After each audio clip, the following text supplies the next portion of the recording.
Olá, tudo bem?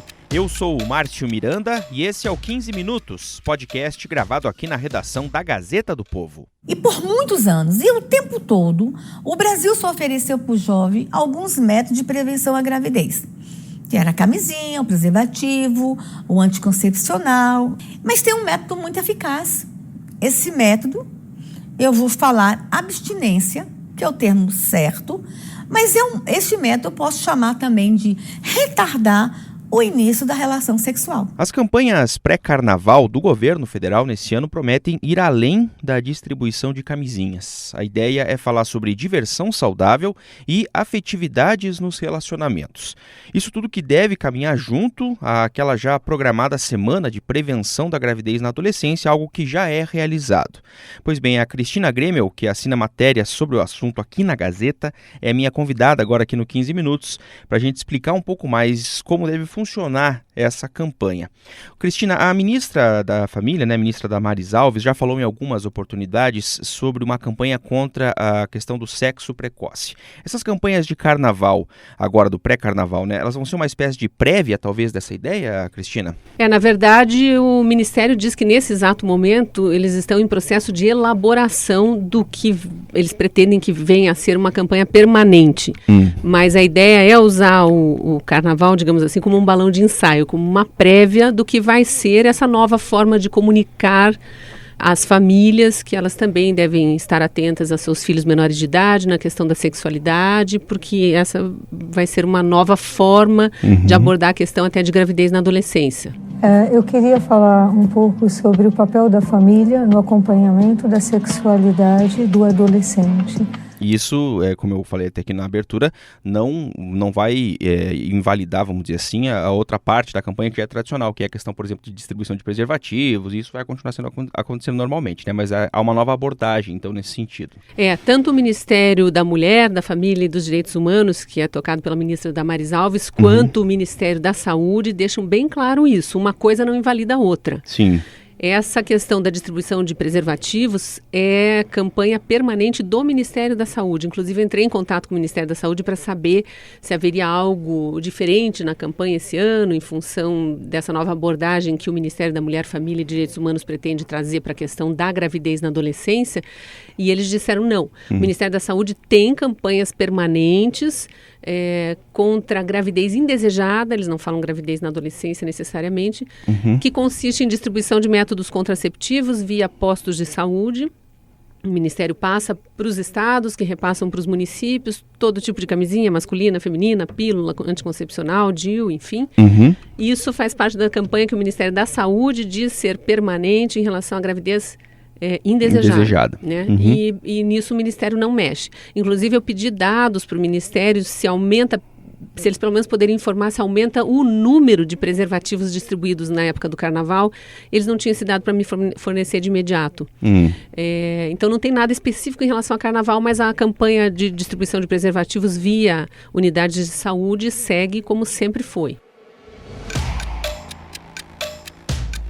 Tem um detalhe dessa nova abordagem, vamos dizer assim, que pretende ser feita nas campanhas pré-carnaval, Cristina, que é o envolvimento das famílias, E isso é um foco que aparece bastante nessa reportagem que você fez. Você conversou, inclusive, com a secretária nacional da Família, Isso. Aí ela deixou claro o seguinte, são duas ações que tem agora no período antes do Carnaval, que é lá para o fim de fevereiro.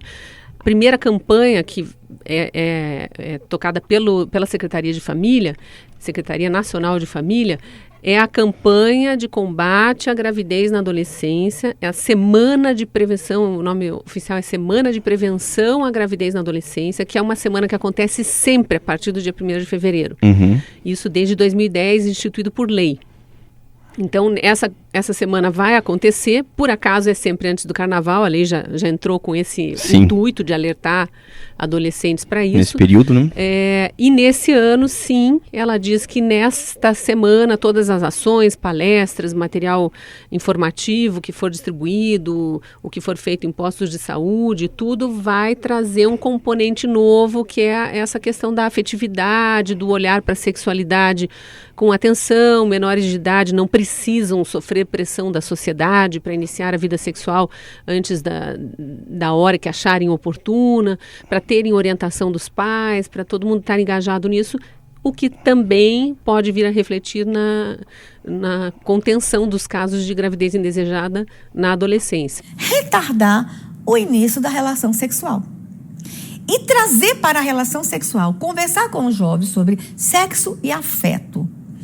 As nossas adolescentes, em sua grande maioria, estão tendo relações sexuais por uma pressão social. Se você não tiver relação sexual, você não é linda, amada e desejada.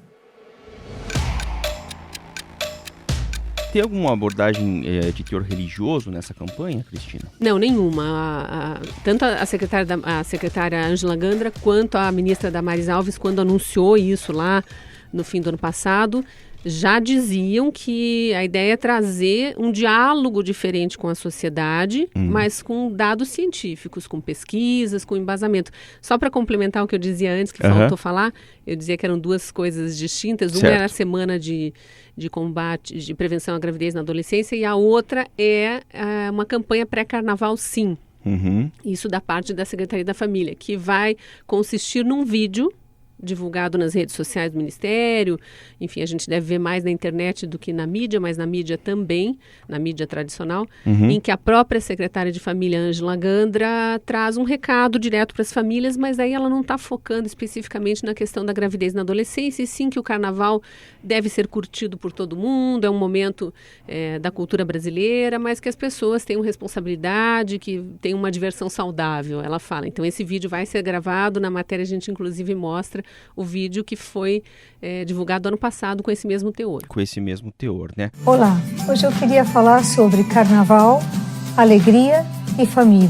Está chegando o carnaval e que pode ser para todas as famílias um bom momento de alegria e descontração. Mas eu queria lembrar que divertimento não deve levar ao arrependimento. Para a gente fechar, Cristina, você coloca também nessa reportagem que está na Gazeta do Povo alguns números, né, sobre o início da vida sexual aqui no Brasil dos adolescentes, né? O que mostram esses dados aí? A estatística que existe, que está sendo divulgada pela Secretaria da Família, que deve aparecer nessas campanhas e nesse trabalho que eles pretendem ser permanente, são números levantados pelo Observatório Nacional da Família, que é um órgão de pesquisa criado dentro da Secretaria Nacional de Família. Então, faz parte do serviço público, é um órgão criado para levantar dados, e os dados que eles têm mais recentes apontam que, na média, os meninos brasileiros estão iniciando a vida sexual aos 12 anos e 9 meses. E as meninas aos 13 anos e 7 meses. É muito cedo. Eu até lembro na matéria que, pela lei penal brasileira, pelo Código Penal, sexo com menores de 14 anos é crime. Sim. Então, pode ter uma argumentação, mas esses adolescentes, eu chamaria até de crianças, né? Claro. Estão fazendo sexo entre si, mas aí eles estão completamente sem orientação, né? Então, é isso que o Ministério quer alertar. Não tem cunho religioso, tem um tom de alerta, trazendo esses primeiros dados que já estão sendo divulgados, né? A secretária me passou esses dados agora, essa semana, e provavelmente eles vão abastecer ao longo do ano a campanha com mais informações para todo mundo estar atento e todo mundo, de alguma forma, orientar esses jovens que estariam sofrendo pressões de grupos. Adolescente é assim, né? Vai muito no que os outros fazem. Claro. E segundo a ministra Damares, isso já foi falado por ela em entrevistas até aqui para a Gazeta do Povo, há indícios de que por trás do suicídio de adolescentes especificamente está o sexo sem sentido.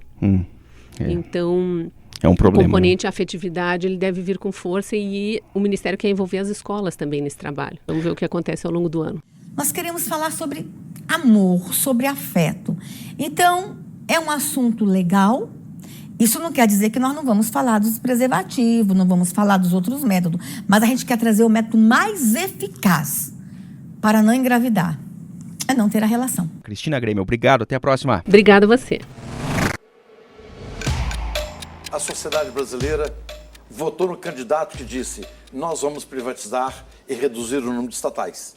Então, o mandato dele, e que a sociedade lhe deu, é para reduzir o tamanho do Estado. Não é segredo para ninguém que uma das principais ideias da equipe econômica do governo é reduzir o tamanho do Estado, através, por exemplo, das privatizações. Pois é, esse processo andou a passos lentos no ano passado e agora, para 2020, a ideia é acelerar. Nessa semana, no dia 14, o secretário especial de desestatização, que é o Salim Matar, falou sobre o assunto.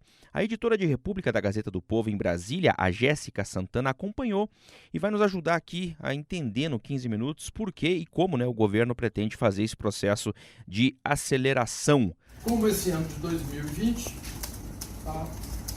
nós vamos ter uma meta ousada para poder atingir em termos de valor e em termos de empresa. Ô, Jéssica, o que o governo pretende fazer exatamente então para alcançar essa meta anunciada pelo Salim Matar de levantar 150 bilhões de reais em 2020, hein? Para alcançar essa meta, o governo pretende se desfazer aí ao longo de 2020 de 300 ativos, né? Esses 300 ativos aí incluem estatais, subsidiárias, ativos em gerais como prédios, refinarias, campos, etc., e ações que a União e suas estatais possuem em empresas privadas. Por exemplo, da Vivo, da TIM, do Santander, do Banco Itaú. Então, a ideia é, ao longo de 2020, se desfazer de cerca de 300 ativos, incluindo estatais, subsidiárias e ações que a União possui em empresas privadas. E, Márcio, essa meta de 150 bilhões é quase 50% superior ao que o governo levantou no ano passado. Em 2019, com a venda de subsidiárias, ações e ativos, o governo levantou 105 bilhões de reais. 105,4 bilhões ano passado e 150 bilhões, então, este ano é a expectativa. Bom, em relação às privatizações, hein, Jéssica, qual é ou quais são, as prioridades do governo? Pois é, Márcio, no ano passado o governo não vendeu nenhuma estatal de controle direto, ou seja, aquela estatal que o governo é de fato o dono. Só houve a venda aí de subsidiárias, que são aquelas estatais ligadas a uma estatal mãe, como a Petrobras, a Caixa, o Banco do Brasil, etc. Então, a grande prioridade deste ano é vender estatais de controle direto. E a principal venda que o governo quer fazer neste ano é da Eletrobras, aí a estatal de energia elétrica. Caso a venda dela saia neste ano, o governo vai conseguir se desfazer de uma só vez de 210 empresas, porque a Eletrobras tem muitas subsidiárias e empresas coligadas. Então, o governo quer vender a empresa principal da Eletrobras, mas como também as suas subsidiárias e coligadas. Só que a privatização da Eletrobras, Márcio, ela depende do Congresso. Ela precisa dessa autorização legislativa para sair de fato. O governo encaminhou no fim do ano passado, em novembro de 2019, um projeto para que o Congresso autorize a venda da Eletrobras. Sem essa autorização legislativa, relembrando, não dá para se fazer a venda da Eletrobras. Por enquanto, Márcio, esse projeto ainda não tramitou no Congresso. Ele está parado. Mas a expectativa do governo é que ele seja aprovado ainda no primeiro semestre deste ano, para que o governo consiga vender a Eletrobras, as suas subsidiárias e as suas empresas coligadas até novembro de 2020. Eu acho que esse Congresso percebeu também essa manifestação popular e é um Congresso mais aderente, mais sensato, mais equilibrado. Ô Jéssica, como é que fica a questão da privatização dos Correios, hein, tão falada também? Pois é, a privatização dos Correios, por enquanto, ela não vai sair esse ano, Segundo o secretário Salim Matar, a previsão é que os Correios só sejam privatizados no fim de 2021.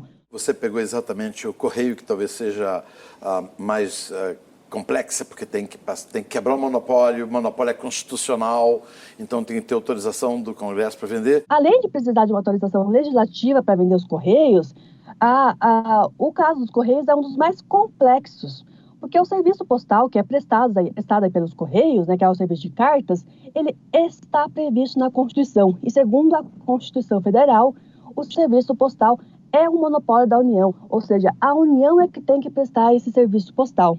Então, o governo agora está na fase de estudos, No ano passado, o governo contratou aí consultorias, inclusive o BNDES, para fazer estudos, para saber como quebrar esse monopólio, como realmente deixar que a União mudar a Constituição para que a União não seja mais a detentora do monopólio do serviço postal. Quebrando esse monopólio, assim o governo consegue fazer a venda da estatal. Então, por enquanto, Márcio, a privatização dos Correios ainda está em fase de estudos, mas, segundo o secretário Salim Matar, a ideia do governo é sim vender os Correios e ele acredita que isso só vai ser possível no fim de 2021. O Banco do Brasil, a Caixa Econômica e a Petrobras não serão privatizadas. E os Correios? Os Correios serão privatizados. Jéssica Santana, editora de República da Gazeta em Brasília. Obrigado, Jéssica. Até a próxima. Obrigada, Márcio. Até. Terminando aqui mais um 15 Minutos, o podcast da Gazeta do Povo. Hoje você ouviu, durante a minha conversa com a Jéssica Santana, alguns trechos de uma entrevista dada em setembro do ano passado pelo secretário especial de desestatização do governo federal, o Salim Matar, ao programa Canal Livre da TV Bandeirantes. Você também ouviu trechos da conversa que ele, Salim Matar, teve nesta semana com jornalistas, trechos estes que foram publicados no canal do site O Antagonista, no YouTube. Eu lembro que o 15 Minutos conta com a participação do Moreno Valério e da Jennifer Ribeiro na produção, a montagem do Leonardo Bestloff e a direção de conteúdo do Rodrigo Fernandes. Eu sou o Márcio Miranda e agradeço muito a sua companhia. Até mais!